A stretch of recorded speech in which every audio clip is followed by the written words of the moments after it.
What is up, my Gaggle of Geeks, and welcome to another episode where we're going to be talking about Wandavision. It is the conclusion to the series. They've specifically called it the series finale.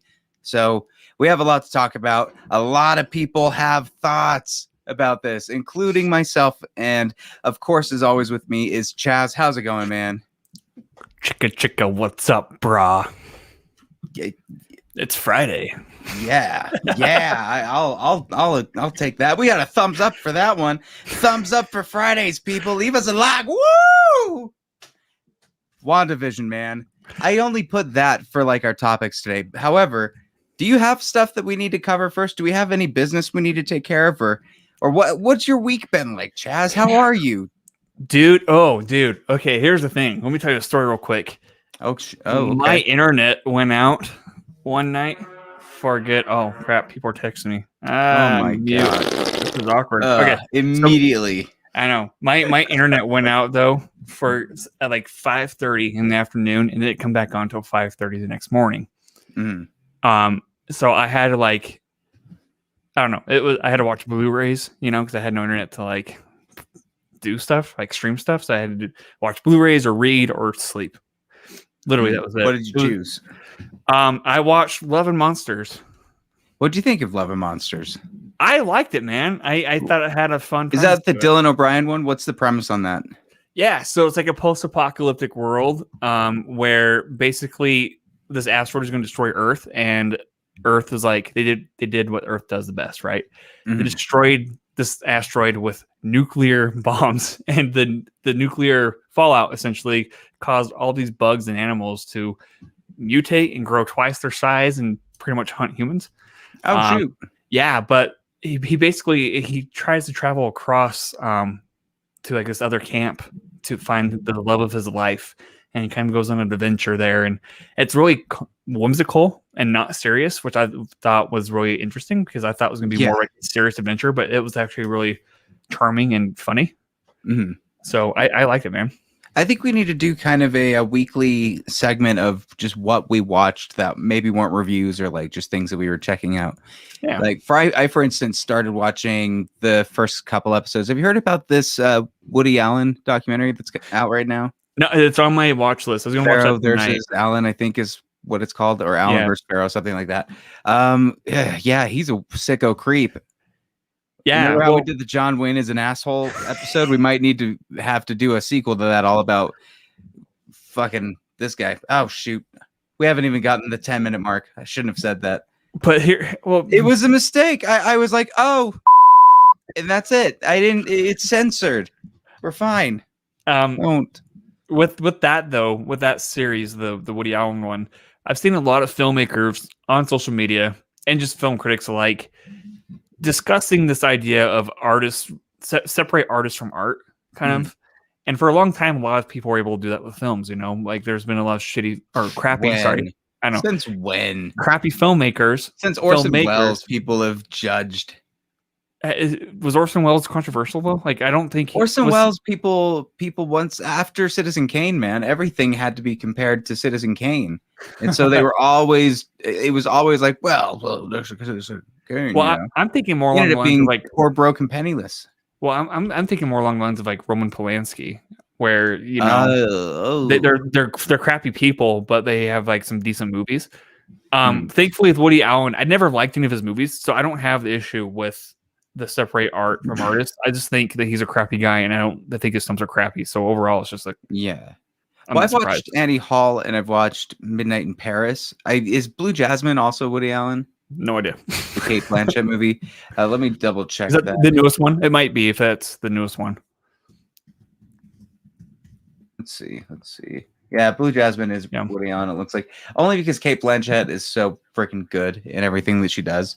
Right. But I enjoyed Midnight in Paris. But really, when you look at it, you're right. It is the conversation. Here's the big difference, though. Like back in the day when you found out that Christopher Walken and whoever else was on that boat when that actress suddenly disappeared, quote unquote, That wasn't news back then. Nobody knew anything about that. It was like a Hollywood secret.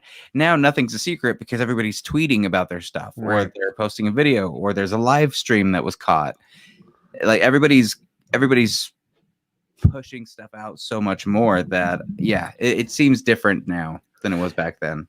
Yeah, and I think I do think there's that conversation that does need to be had, though. You know, like, if you watch a movie, are you supporting the artist in that sense? Like, even if it might be a good movie, but you're still supporting the artist. You know what I mean? Not just that, but like you're supporting everybody that's behind the scenes, the people that were hired on, the crew, right. And so like, it's tough, dude. Do you penalize it for just one person? Like, is Baby Driver condemned because Kevin Spacey is in it? Is kind of the question. I don't think it's along the same lines because it's not his movie. That's Edgar Wright's movie. If Edgar Wright, what about The Usual Suspects then? Yeah, I mean, I think it does change your perspective because, I do think it changes your perspective because the same thing could also be said for the Jeepers Creepers dude. What's his name? Victor Salva, or whatever his name is. Dude, and how I a lot of people like those movies, but like they know for a fact that he admitted to raping a young boy. You know what I mean? Like guilty, it's so disturbing, but people are still supporting that. And it's like, well, even though there's other talent on the attached, right? Mm-hmm. But then here's the thing that goes on too. These people know these stories. What does it say about them still wanting to work with like Woody Allen, for example, even though he's had so much controversy with him all this time? What does that say about them? That is interesting. It's kind of like how Oprah Winfrey was really close to Harvey Weinstein, right? Right. Yeah. It's kind of the devil you know versus the devil you don't, maybe in some circumstances, or somebody that opened a door for you and you feel obligated to them. Like, I'm sure it's not an easy thing for anybody, and I certainly am not thinking that in this case that there's something, I don't know. There's definitely something horrible about this specific documentary that like just unsettles you with the way that he was grooming the girl, and definitely check that out. We also have been watching Pirates of the Caribbean, that trilogy, the first three. Yeah. Nat is not a fan. I think that's the first. Is she a fan of the first one at least? I think she tolerated the first one. Second one so far is her least favorite, and we just finished Act 1 of this film, and she compared it to she compared it to A Series of Unfortunate Events, the Neil Patrick Harris version. What do you think of that? I haven't seen that, so I compare these ones to like I compare them to like XXX. Whoa! Yeah, Jesus, Chaz, what's wrong with you? Where the first one's fine. I had fun with like the first XXX, and a lot of that could be nostalgic. Like, let me say that's probably biased because that came out when I was comparing this to XXX because that's ridiculous. I don't even want to talk about this because think about it, man. Because like the first one's fine, the second one sucks, the third one is god awful. Sorry, Natalie, to spoil that, but it is awful. And the fourth one, I haven't seen the fourth or the fifth because the third one ruined everything for me. So that's how that went. For Pirates. Yes.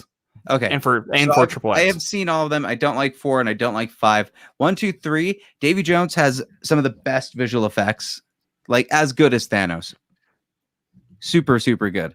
No, so Gore Verbinski was an iconic character, a little cheesy, a little dated, but you know, when you look at it as like a what was the Modern Times? Modern Times. Who am I thinking of?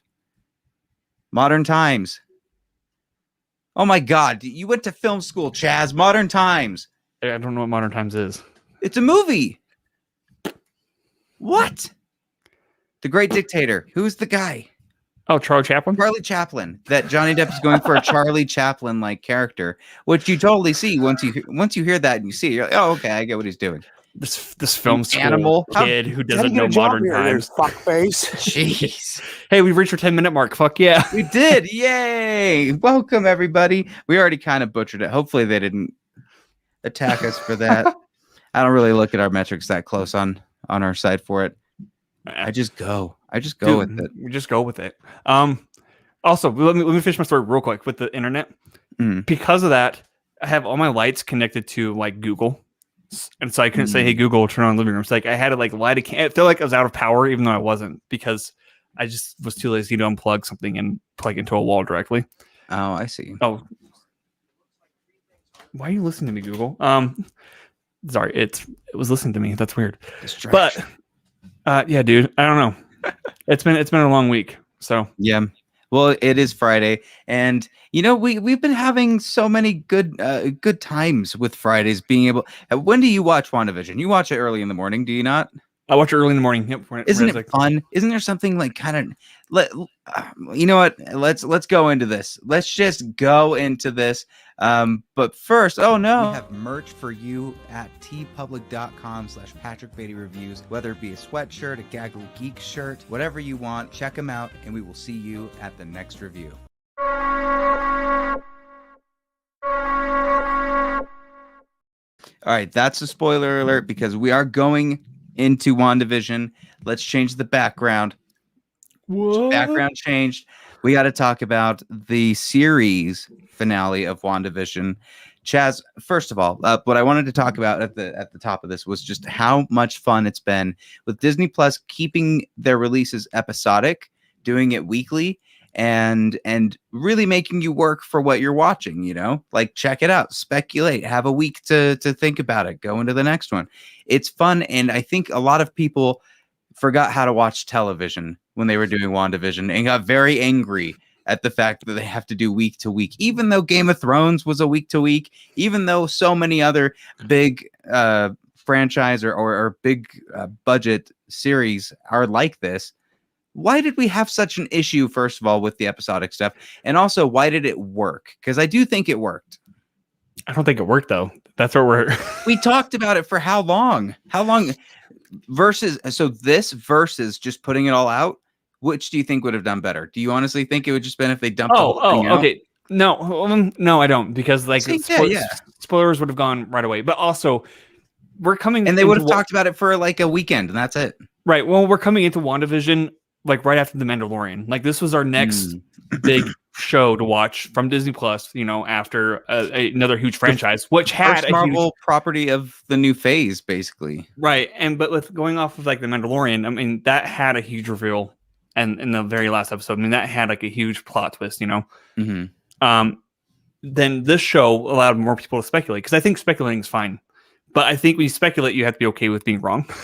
And there's a cautionary tale here. Yeah. For WandaVision that we all need to learn lessons from. And it doesn't help too that some of the cast is like, oh, there's a cameo, right? And so it just adds more to the speculation. And especially after seeing Star Wars as the last cameo with Luke Skywalker, people could only go, I don't blame them for going crazy with who the cameo can be. And then, that definitely flatlined. So, well, let's jump into it. So it picks up where it left off in the last episode, where basically Agnes has the kids strapped down, basically like dogs, like the dog that she killed because she's a murderer. And Catherine Hahn is so awesome. Catherine Hahn was a bright and shining star of this show. Let me cut to a picture of her somewhere. Well, never mind. Oh, that's beautiful. Isn't it nice that I can cut to all of these things? Oh, everybody's excited. So anyway, she basically brings the idea that like, look, let me take your powers. You're not worth having them, and I'll leave you with this place. As soon as that's about to happen, she throws a car at her, and then White Vision shows up. Is that he is the first Vision officially in this, right? Like live Vision, yeah. Well, he is Wanda's Vision, basically, not the one that she created, but he is the original still. Yeah, because I think they reassembled him, right? Yep. He shows up, and it starts to be kind of cute, and they're like, oh, this is so sweet. He's going to touch her face and be all happy. And then he starts going straight up Benedict Cumberbatch, Wrath of Khan, and just squeezing until you hear like bones start to creak in Wanda's face, and she's like, yeah! And suddenly, other Vision shows up, pew, knocks his ass out, looks at Wanda, is like, where are the kids? She's like, they're okay. And he's like, time to go to work. And he goes after White Vision. And then she goes after Agatha. So this is our first opening part of all of this. Thoughts, Chaz? Yay. All of this was good. I didn't think it was good, man. The beginning part I thought the beginning was great. Here's the thing. Have you seen Bill and Ted's 3? Yeah. You're telling me White Vision doesn't remind you of a certain character in that? Dude, I tweeted about that. That's my joke. Did you? Oh, That's did my you? joke. I tweeted that immediately. I said it was Dennis Caleb McCoy all along. Yeah. That's what it felt like. And after that, I couldn't take it serious. And I'm like, okay. It's a superhero film. If you're like, this is where I put my foot down. Well, can I ask you a question? Because as we all know, I'm not that big into comic books. Is White Vision a huge like, is that a new version of Vision that's actually like in the comic books, or is this? Oh, he is a version that's in the comic books. He's basically Version, but kind of lifeless, like a lot more robotic. Okay, doesn't really have a lot of emotion towards anything, so that'll be the bridge that they'll have to cross. But we'll get to how his story ends up concluding. But tee us off. What happens next? They fight, man. That's what it is. And then I know it's dumb. I know it's. This whole thing was fighting, and then what's her face? The character who became a superhero, Monica Rambeau. Yeah, Rambeau being with Pietro, or the Pietro we think is Pietro. This is going to be the first little we slipped a little, where Pietro is talking, basically being like, yeah, just stay here. This is my dojo. This is my pad. She's going through old bills and sees a name on it. Chaz, do you remember the goddamn name? I don't remember the name, but I know he's an actor. What? He's an actor in this, yeah. Ralph Boner. Oh, Boner, yep, that's right. He is the Ralph that everyone was speculating about, and it's Ralph Boner. And he even turns and goes, haha, Boner. And that is his character, ladies and gentlemen. He's not from the X-Men. He's not anything. He's just some guy that he's a boner. Agatha was hexing. Now, we can talk about this for so long, Chaz. When you're thinking about it, you're like, first of all, how did he get his powers still? How did he still have Quicksilver powers? You know, what was that necklace thing that he ripped off? Was that thing able to replicate Pietro's powers? But how was he able to actually do it? You know, mind control, man. Does that mean if anybody wears that, they could suddenly be Vision? They can suddenly be whoever? Yeah, dude, I think it's just a hex. Because that's more powerful than anything else that was in this show. In that case, but we saw how powerful Agatha was. Suddenly, I can be Scarlet Witch. Or are you surprised though? Like, we saw how powerful Agatha was. The only reason she got defeated is because Scarlet Witch outsmarted her. Like, Scarlet Witch, like, we'll get into it, basically almost fucking died. Like, let's be real. Sure, but again, like, are you surprised? I'm not surprised. This honestly, reveal was ridiculous. There could have been any infinite better options than Ralph Boner. Why did they name him that? Let's start there. Why did they start with Ralph Boner? Because he's a MacGuffin, dude. Boner. That's great. It's a boner. Yeah, like, talking about Triple X. That's a Triple X feel. He's literally nothing. Like, that's my whole issue of the show. Dude, the reveals have been nothing. That's my thing, though. Like, I've been saying that from the start. It's like the reveals have been clunky. The exposition's fucking weak. And, like, people are like, oh, my God, have all this speculation on these characters. And we were way far off. I mean, we were speculating that they're going to merge the X-Men. We're, speculating about Doctor Strange and all this stuff. Dude, we got none of that. I knew that right from the get-go because, like, there's no way. I did because, like, from the get-go of this episode, the way it starts, they're fighting. I'm like, they have no time in that because Marvel has, like, what, 5-6 minutes of credits, right? Yeah. And maybe like a minute or two for end credit stuff that they were adding in later episodes. For that amount of time to explore all of that, there's no way you could do that and fit that in within that, was it 47 minute time frame? Minus the 5 minutes. Yeah. It's like 40 minutes. Like, there's no way you could cram all that into it while exploring these characters. So, yeah, dude, I just want like can I just get like a Chaz, you were right? Why? Because the show sucked. I gave this 2 out of 5. I gave this whole season 2 out of 5, man. The show sucked. I gave you one pinpoint of what I did not like, but I am going to make you switch sides, my friend. Okay. You're gonna be. Oh, I'm gonna Vision you. How great, first of all, was the fact that the way that Vision took out this Vision was by facts and logic. Like, that he was fighting this Vision and he realized, you know what? Like, I'm just fighting me. Let's philosophize. Let's talk about what is a vision. Are you a vision? Am I a vision? How can vision be a thing? Is a thing a vision? And then he basically was like, And then they bring up this boat analogy, basically, that has been in a museum and piece by piece has been replaced so that they can keep the wood from rotting. And at the end of the story, at the end of them rebuilding the ship, is the ship still the original ship? And that's what the question that's posed to Vision, the White Vision. And he, in that case, is kind of like, elaborate, please. And Vision is like, maybe it's not the fact that it's the wood being replaced, but it's Vision's memories that gives us that. I can give you his memories. Then he basically does kind of like a Spock little thing where he's like, come here, and gives him all of his memories. He goes, I am Vision. And flies off. Just flies away.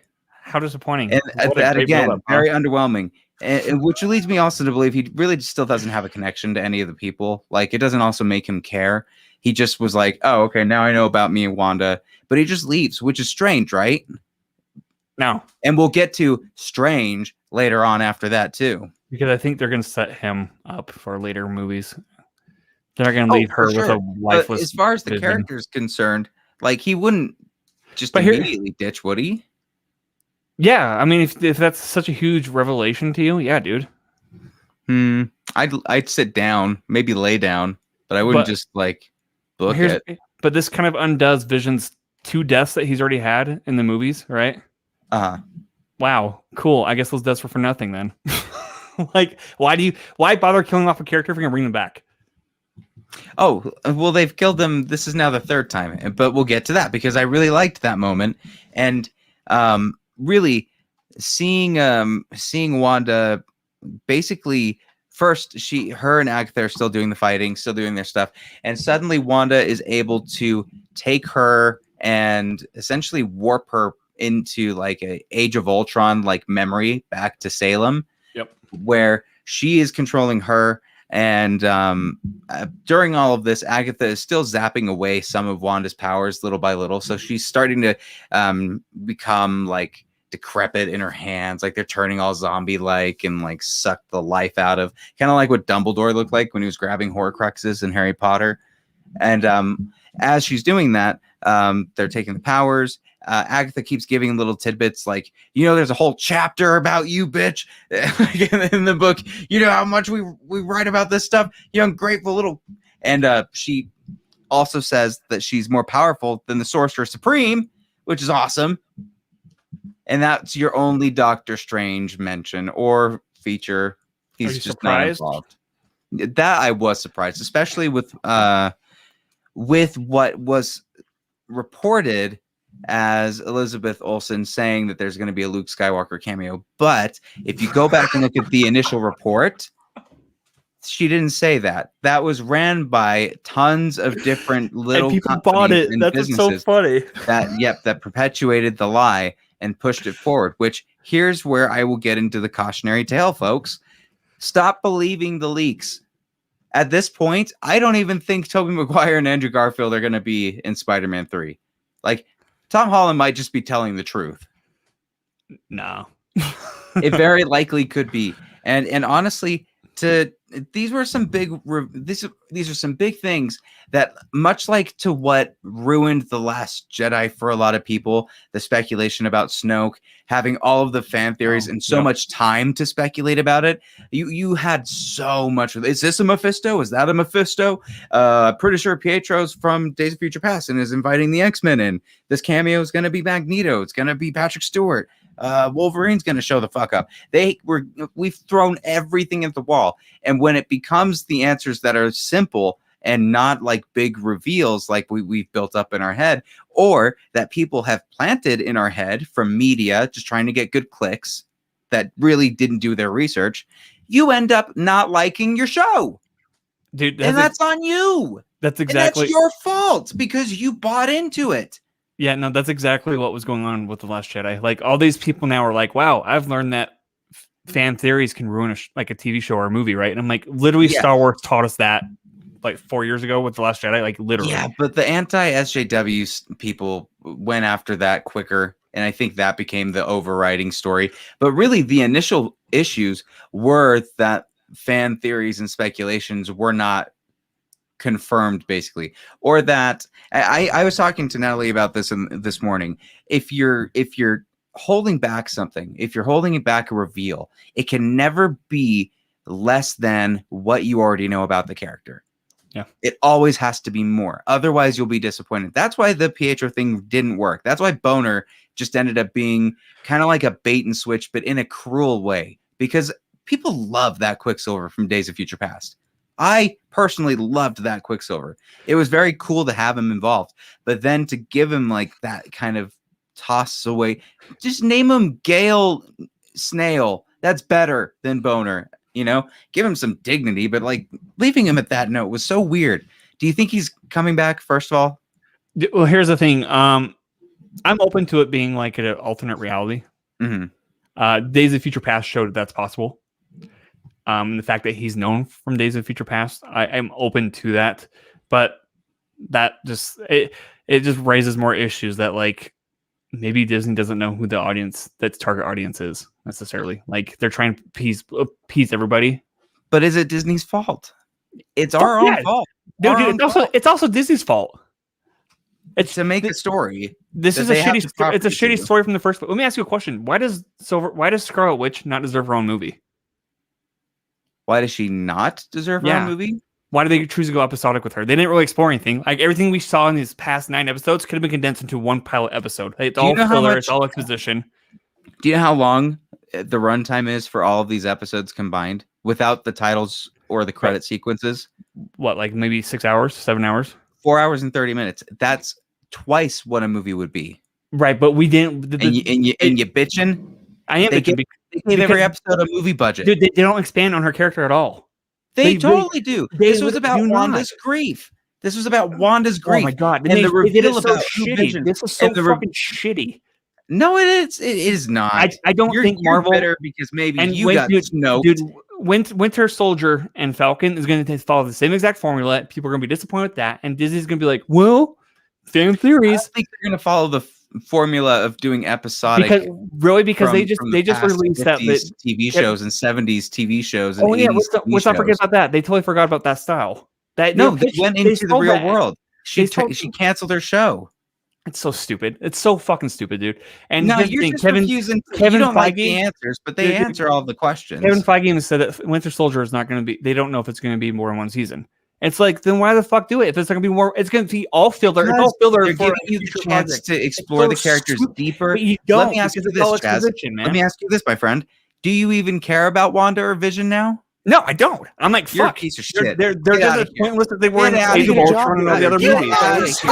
You fucking brethren, you motherfucker! That's why I'm like, wow, you kill Vision once, then you bring him back to life, then you kill him again, and then you bring him back to life for this, but then you fucking kill him again. I'm like, dude, I don't give a fuck if he dies again. I'm like, I don't give a fuck. Oh, you fuck.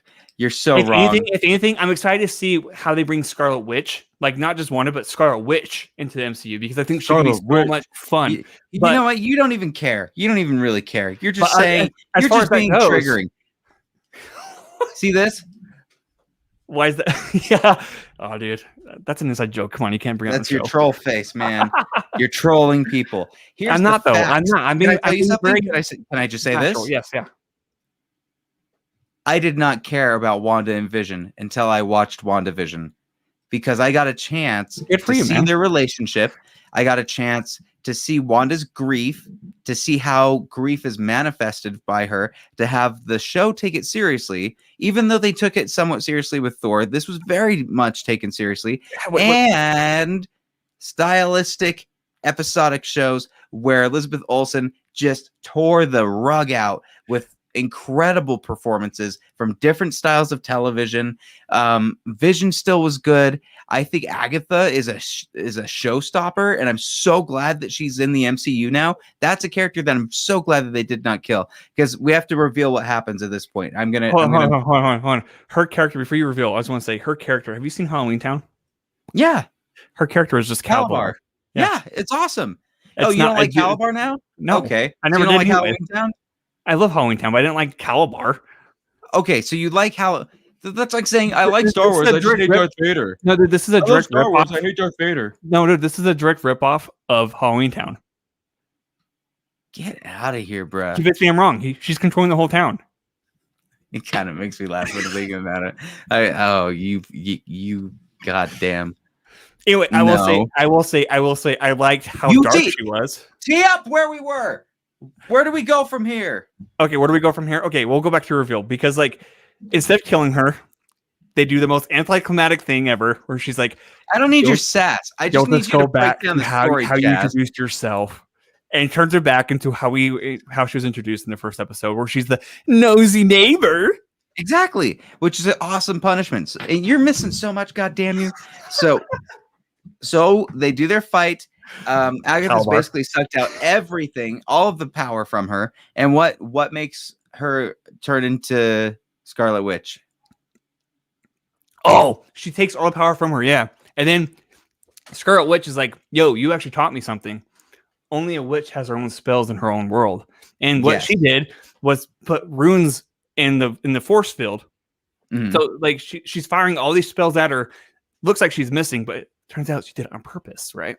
Yes. And let's talk about what she was doing with the hex, because she removed it a little bit, or was making an opening for people to leave after Agatha unlocked all of their minds. And you see Dottie come over to her, Dottie that was supposed to be some kind of reveal because people speculated and went crazy, but shows up. She's like, "My kid's been locked in a cellar door for 9 years. Please, can she play with your kids for a storyline?"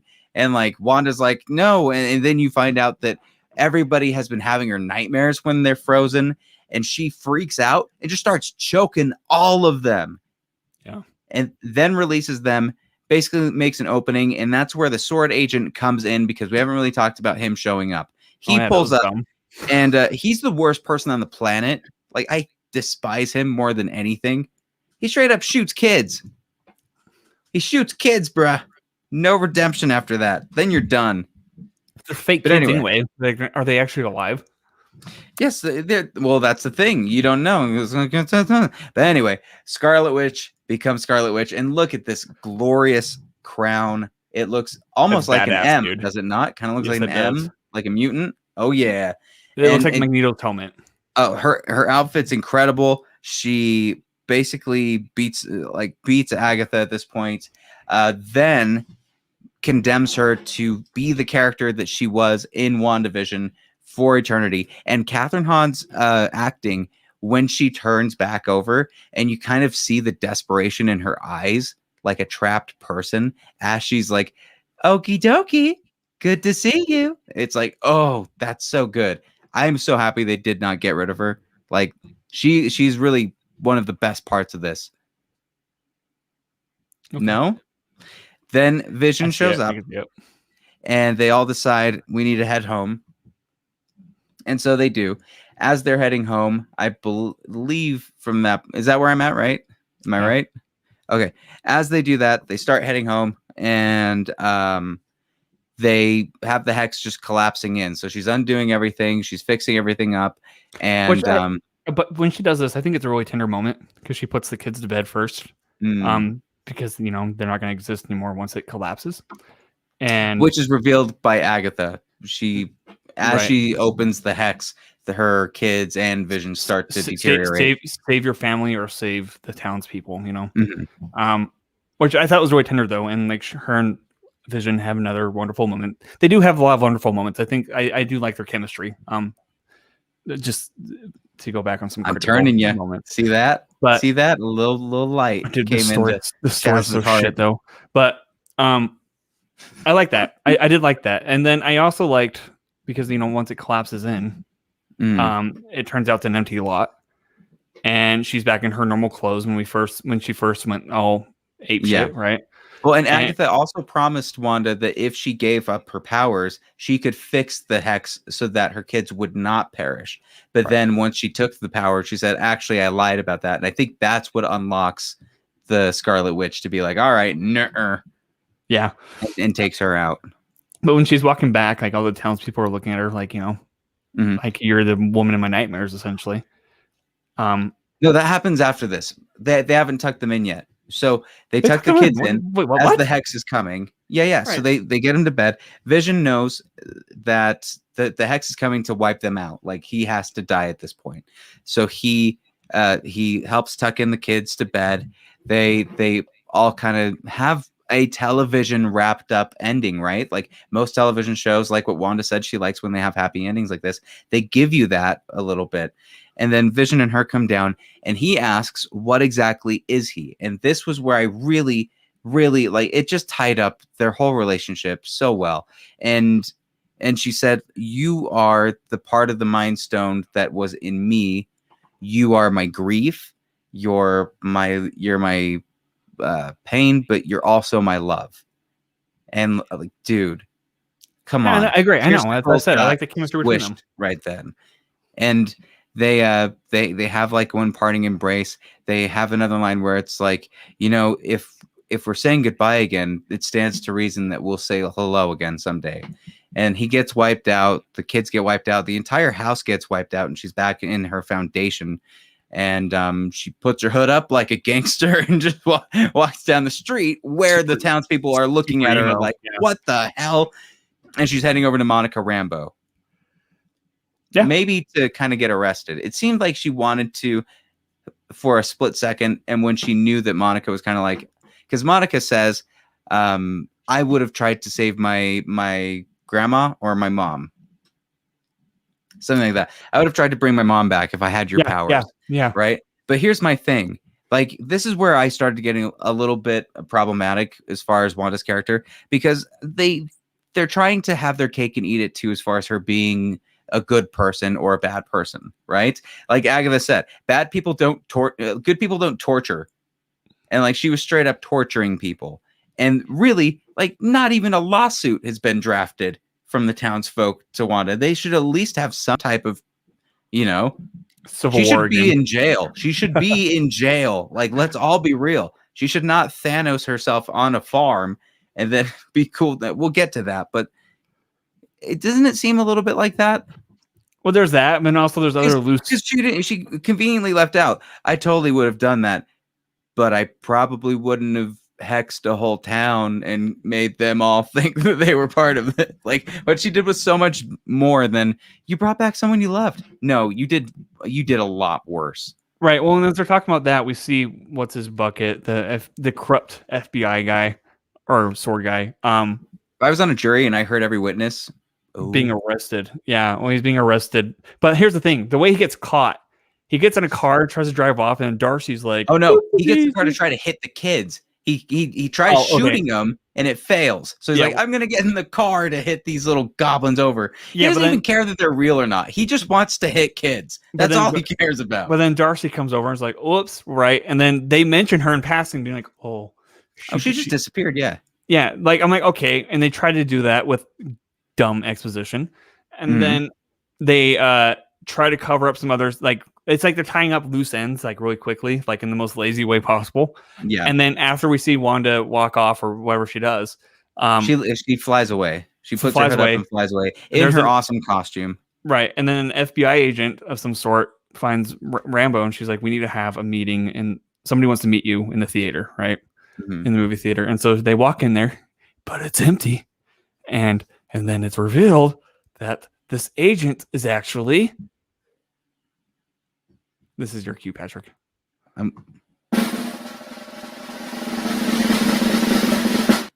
don't remember what they're called, so that's why I'm saying.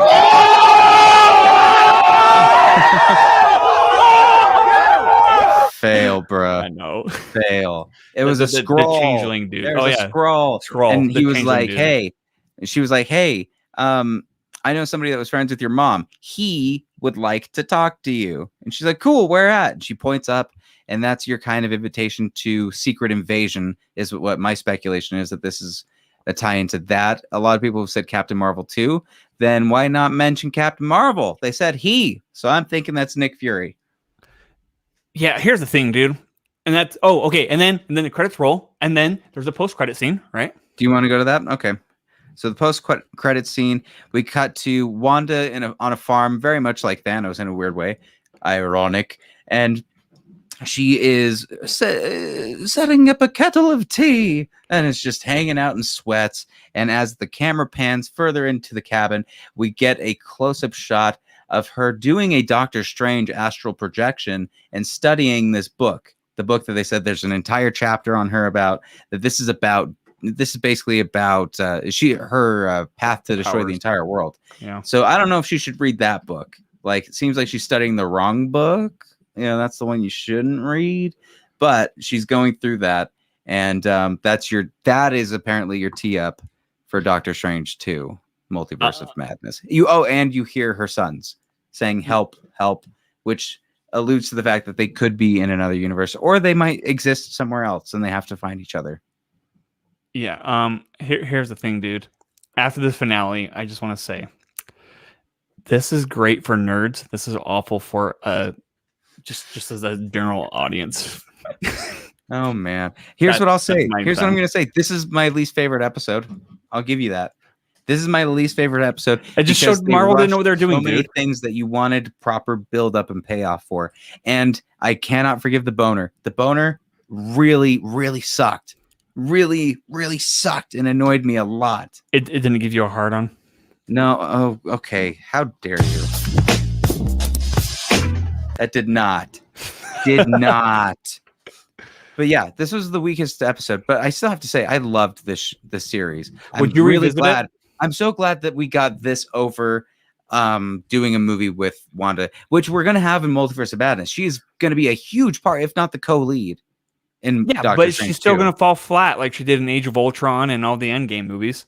Who says and this? So whoa.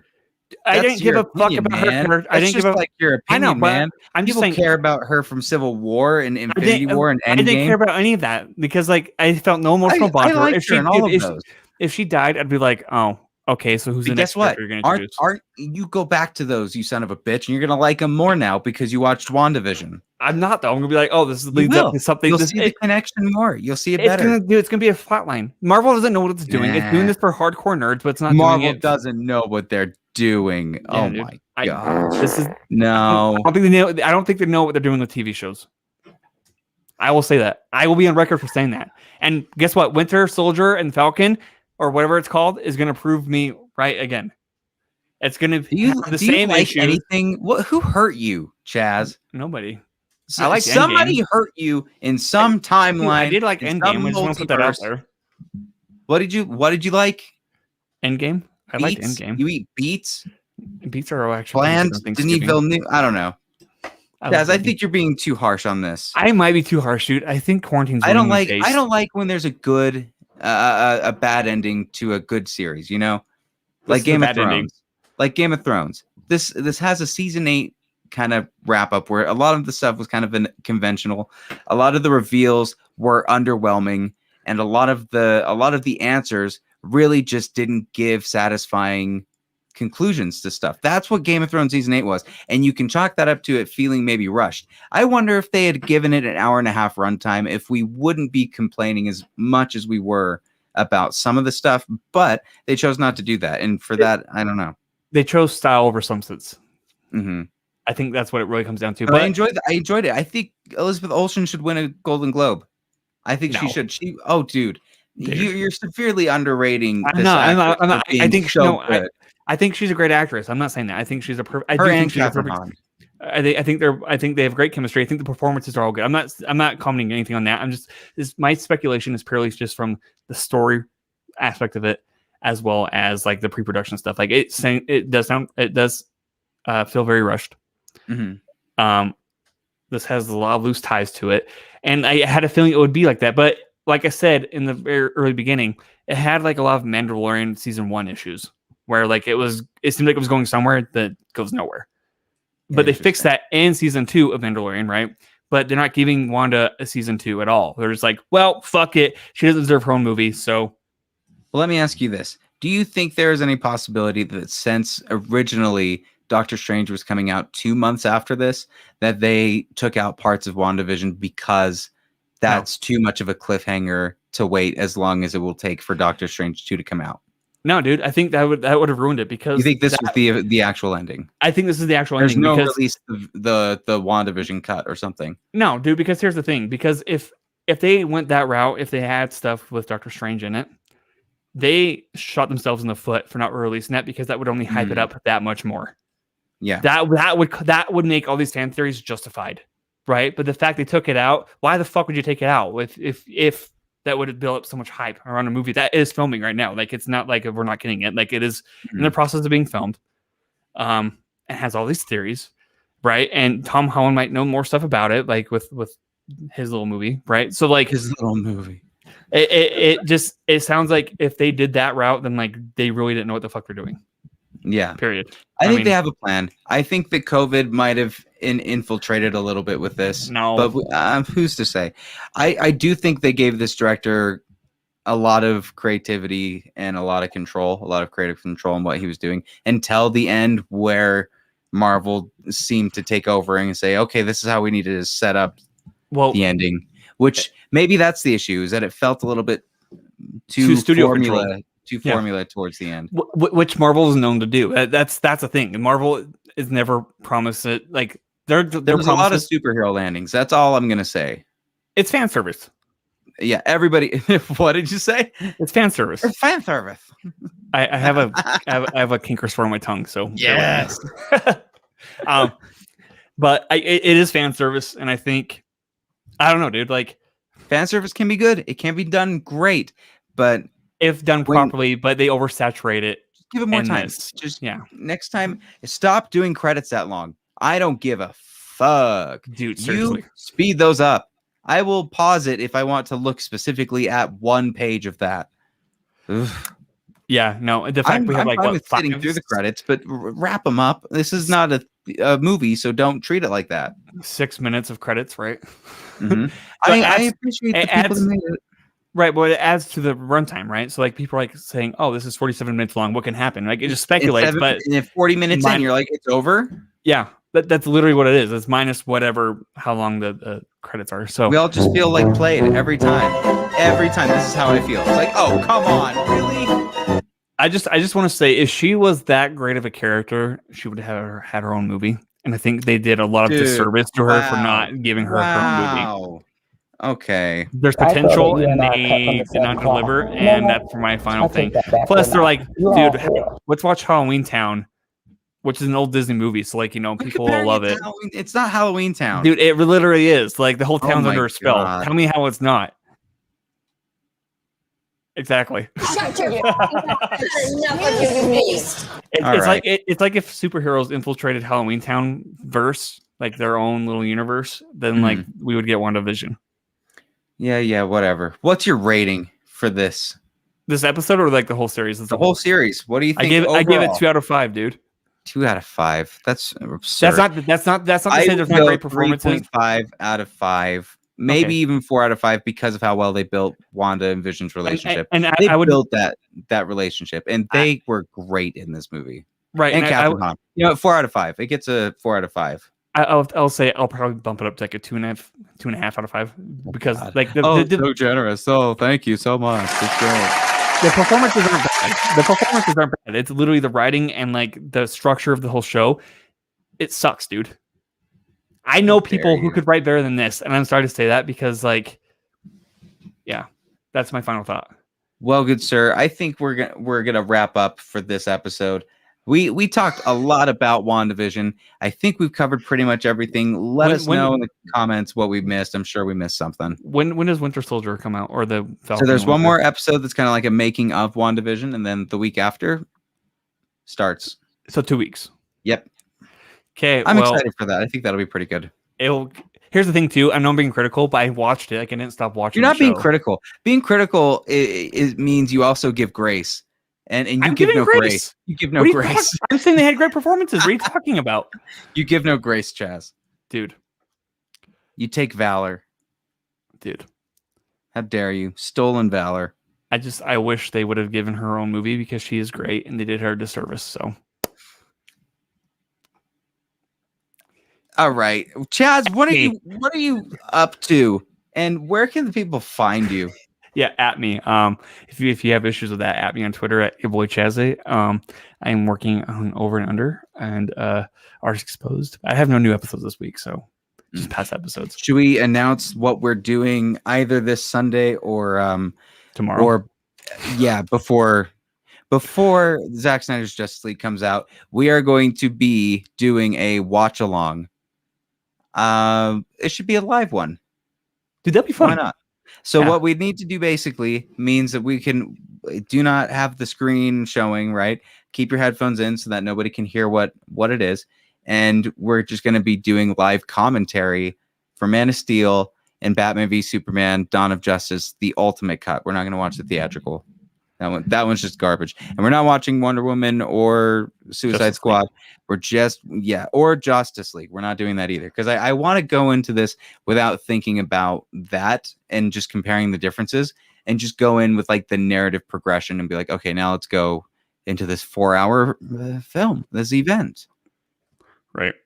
So we'll give more details on that on the Facebook page. So make sure that you're following Gaggle of Geeks and all of that stuff. Over and under Artists Exposed, Chaz, you said there was a new episode? No, there's no new episodes this week. I'm taking just a few days off. Hey, everybody needs that right now. If you think you might be able to get vaccinated, everybody get vaccinated. Everybody needs to do that. Okay. All right. Well, that is it for us. Make sure don't be a mask hole, man. Don't be a mask hole. Thank you so much, Chaz, as always. Yeah, here, hold on. We got to change this back. Thank you so much, Chaz. And I'll see you next time.